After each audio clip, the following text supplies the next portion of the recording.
সকালে প্রধান উপদেষ্টার কার্যালয়ের শাপলা হলে অনুষ্ঠিত হয় ইয়ুথ ভলান্টিয়ার অ্যাওয়ার্ড ২০২৫। এ সময় সামাজিক ক্ষেত্রে অসাধারণ অবদানের জন্য ১২ জন যুব উদ্যোক্তাকে ইয়ুথ ভলান্টিয়ার অ্যাওয়ার্ড প্রদান করেন প্রধান উপদেষ্টা ড. মোহাম্মদ ইউনূস।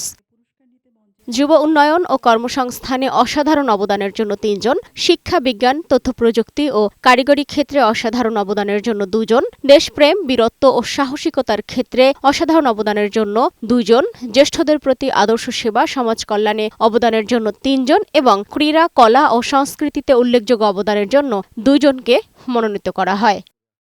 তরুণদের উদ্দেশ্যে প্রধান উপদেষ্টা বলেন, স্বেচ্ছাসেবা বা যেকোনো মহৎ উদ্যোগের পথে সময়, অর্থ এবং মানসিক চাপের বহুবিধ চ্যালেঞ্জ মোকাবেলা করতে হয়। এর মধ্য দিয়েই ধৈর্য, সহনশীলতা এবং নেতৃত্বের মতো গুণাবলী অর্জন করে নিতে হবে।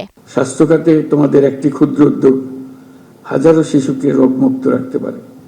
শিক্ষাক্ষেত্রে তোমাদের সামান্য প্রচেষ্টা দেশের শিক্ষার মানকে বহুদূর এগিয়ে নিয়ে যেতে পারে। পরিবেশ রক্ষায় তোমাদের সম্মিলিত প্রয়াস আমাদের ভবিষ্যৎ প্রজন্মের জন্য একটি নিরাপদ ও সবুজ পৃথিবী নিশ্চিত করতে পারে। মনে রাখবে, তোমাদের প্রতিটি ছোট ছোট প্রচেষ্টাই দেশের জন্য মস্ত বড় অর্জনের পথ তৈরি করবে।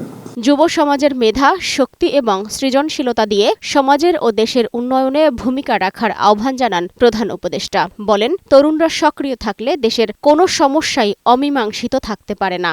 আমি যুব সমাজের প্রত্যেক সদস্যকে আহ্বান জানাই, তোমাদের মেধা, শক্তি ও সৃজনশীলতা দিয়ে সমাজের এবং দেশের উন্নয়নে ভূমিকা রাখো। তোমাদের সাফল্য কেবল ব্যক্তিগত অর্জনে সীমাবদ্ধ না রেখে অন্যদের জন্য অনুকরণীয় দৃষ্টান্ত করো। আমি বিশ্বাস করি, তরুণরা সক্রিয় থাকলে দেশের কোনো সমস্যায় আর অমীমাংসিত থাকতে পারে না।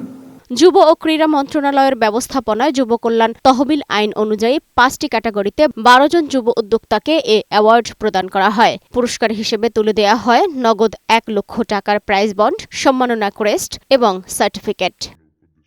সালমা জাহান মুক্তা, বৈশাখী সংবাদ, ঢাকা।